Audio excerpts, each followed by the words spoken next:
Ustaz, mohon tunjukkan dalil bahwa imam yang dibaiat harus punya kekuasaan di unduan wilayah. Karena itu yang dilakukan oleh para sahabat, para tabi'in dan para tabi'ut tabi'in. Karena mereka menerapkan baiat pada imam kelompok sering berhujah bahwa dahulu Nabi Muhammad juga tidak punya wilayah. Memang Rasulullah pernah dibaiat di Baiatul Aqobah. Di Baiatul mana? Aqobah. Tapi di saat itu kaum muslimin hanya di situ saja. Paham tidak? Karena waktu itu kaum muslimin tidak punya negeri, kaum muslimin juga semuanya di dunia waktu kafir semuanya. Kalau keadaannya seperti Nabi Muhammad boleh. Karena di saat itu kaum muslimin hanya di situ saja, selainnya kafir. Maka kalau Anda, kata Syekh Ali Hasan Al-Halabi, kalau Anda berhujah dengan perbuatan Rasulullah seperti itu, sama saja Anda mengatakan seluruh alam ini kafir kecuali Anda. Iya. Karena keadaan Rasulullah pada waktu itu apa? Di saat itu seluruh manusia kafir kecuali Rasulullah dan para sahabatnya. Maka kalau seperti itu keadaannya boleh baiat. Ya, nggak bisa dikiaskan, Mas. Makanya setelah Rasulullah SAW wafat, para sahabat apakah membaiat bikin kelompok sendiri baiat? Enggak. Para tabi'in, para tabi'ut tabi'in tidak. Maka dari itulah ya akhul Islam azakumullah, ini pemahaman salafus saleh.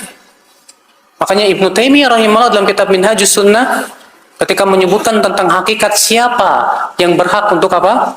Dibaiat, beliau menyebutkan dia harus punya wilayah kekuasaan, dia harus punya apa? Kemampuan untuk menjalankan siasah syariah. Imam Ahmad bin Hanbal pernah ditanya juga tentang hadis tersebut.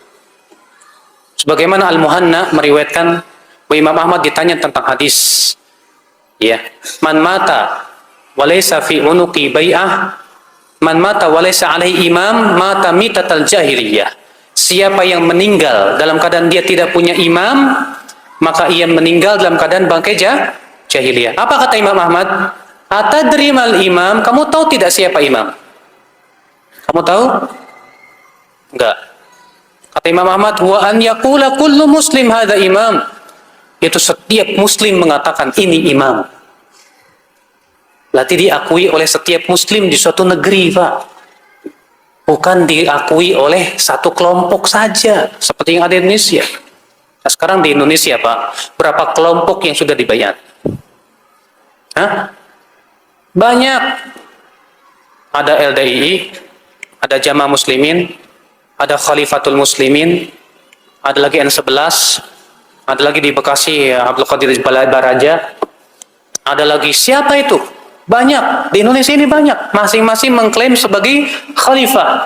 Lalu bagaimanakah hadis apabila dua khalifah dibaiat, bunuh salah satunya? Ini mana dulu dibunuh? Banyak di Indonesia ini. Makanya kita harus pahami ya akhul Islam azab. Nah sekarang kalau misalnya nggak ada kekhilafan gimana?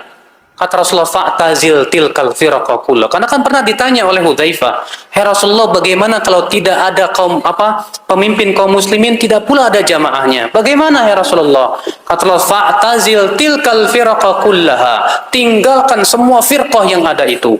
Walaupun kamu harus meninggal dunia dalam keadaan menggigit akar pohon, kata Rasulullah. Udah tinggalin aja semua. Karena itu yang diperintahkan oleh Rasulullah sallallahu alaihi wasallam.